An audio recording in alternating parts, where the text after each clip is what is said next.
Bueno, aquí en el capítulo ya 11 vemos cómo el Señor Jesús ya envía a sus discípulos y ya se acerca, cuando se acercaba a Jerusalén, ¿cierto? Y envía a buscar ese pollino y echaron sobre él sus mantos y se sentó sobre él. También muchos tendían sus mantos por el camino y otros cortaban ramas de árboles y las tendían por el camino, aludiendo a que estas señales a qué, ¿cierto? Al rey que venía, ¿cierto? Al Mesías entrando, esa entrada triunfal a Jerusalén. Lo que dicen los profetas, lo que dice la palabra. Y los que iban delante y los que venían detrás daban voces diciendo: Hosana, bendito el que viene en el nombre del Señor, bendito el reino de nuestro padre David que viene. ¿Se da cuenta? Hosana en las alturas. Entonces, y entró Jesús en Jerusalén, y en el templo, habiendo mirado alrededor todas las cosas, como ya nos decía, se fue a Betania con los 12. Fue y vio, inspeccionó, y después se devolvió. Pero vemos esto, de estos versos que narran de eso, las señales de aquel que había de venir, ¿cierto? Hijo de David, bendito el reino de nuestro padre David que viene. Hosana en las alturas. Vemos acá, al día siguiente, cuando salieron de Betania, tuvo hambre, esa hambre. Vamos a ver esa hambre. Dice, y viendo de lejos una higuera que tenía hojas, fue a ver si tal vez allá venía algo. Pero cuando llegó a ella, nada halló sino hojas, pues no era tiempo de higos. Entonces uno dice, bueno, entonces ¿para qué tenía hambre si no era tiempo de higos? Entonces Jesús dijo a la higuera, nunca jamás coma nadie un fruto de ti, y lo oyeron sus discípulos. Ya. Esta hambre no es el hambre que uno tiene, ¿cierto? Él está tratando también aquí como una palabra profética de que el hambre del Señor. ¿Cumplir qué cosa? La voluntad del Padre. Él viene a buscar los frutos. Se da cuenta que aquí este no es el tiempo natural, ¿cierto? No está relacionado con ese tiempo natural, pues no era tiempo de higos. Entonces está relacionado con el tiempo espiritual, ¿cierto? Y entonces Jesús dijo a la higuera, nunca jamás coma nadie un fruto de ti. Y lo oyeron sus discípulos. ¿De quién? De ese judaísmo, ¿cierto? Ellos, de ese Israel. No, Israel tipificada en qué? En esa higuera. Vinieron pues a Jerusalén, y entrando Jesús en el templo, comenzó a echar fuera a los que vendían y compraban en el templo, y volcó la mesa de los cambistas y la silla de los que vendían palomas. Y no consentía que nadie atravesase el templo llevando utensilio alguno. Y les enseñaba diciendo, ¿no está escrito, mi casa será llamada casa de oración para todas las naciones, como decían los profetas? ¿Se da cuenta de esa relación con el hambre de los profetas? El hambre de Dios. Mas vosotros la habéis hecho cueva de ladrones.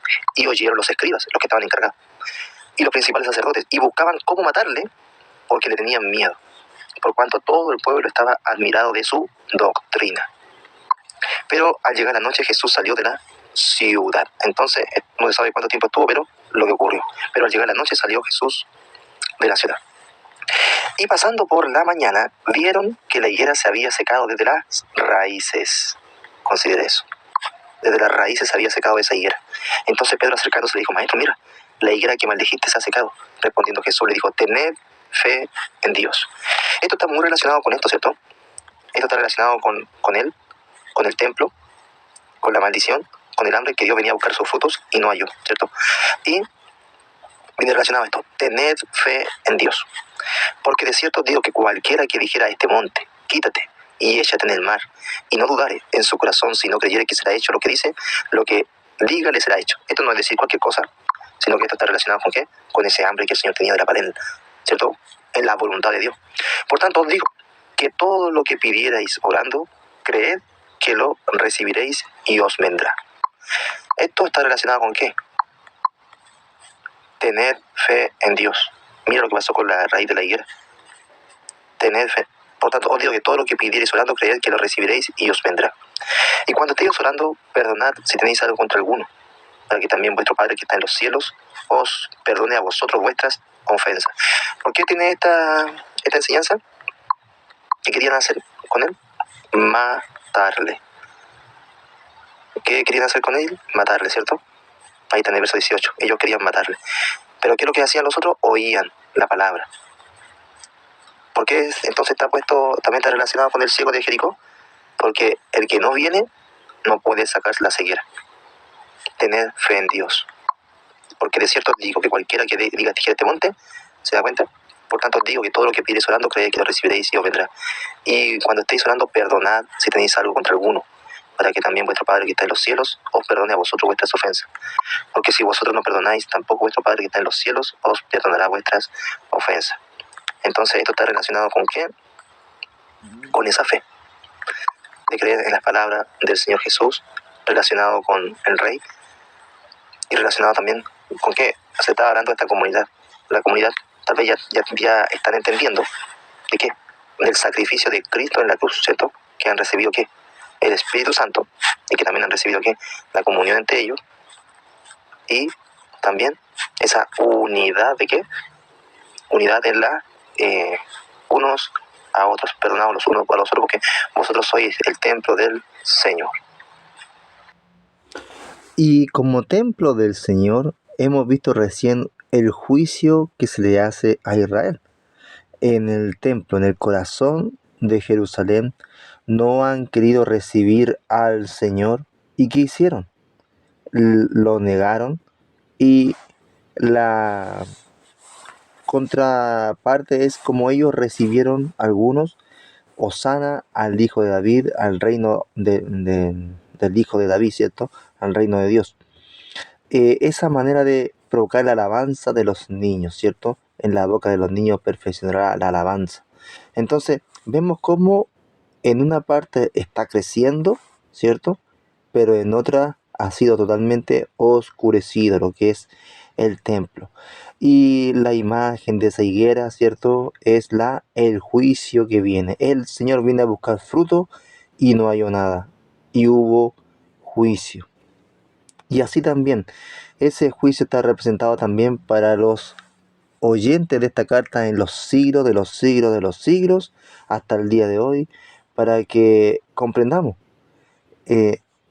¿Viene el Señor a buscar frutos de nuestro corazón? Decimos que somos templo de Dios. ¿Pesa ese nombre, ese poder de gloria? El Señor es todopoderoso, sí, pero en nuestra boca es todopoderoso para transformar nuestra conciencia, nuestro corazón. Eso es fruto de labios que confiesen su nombre. En el nombre de Jesús seamos transformados, seamos templo de gloria de su nombre, y que el Señor venga a buscar ese fruto enriquecido de su gloria, de su nombre en nuestra transformación, y que no nos halle sin fruto o como hombre buscando defendiendo esa denominación, esa religión, y creyendo, como lo hacía Saulo, creyendo hacer la voluntad de Dios y persiguiendo a la iglesia, totalmente en contradicción. Por eso hay que tener mucho cuidado con esas palabras que le dice el Señor. Le dice que viene juicio. ¿Y cómo se quita ese juicio? Como lo dice ahí, estéis como orando, ¿qué más? Teniendo fe y perdonando. Orando, creyendo y perdonando. Con eso, hermano, estamos ya. Eso es la solución que el Señor da para nuestro corazón, ante el juicio. Orando, creyendo, perdonando, eso ya es parte también del amor del Señor en nuestros corazones unos con otros.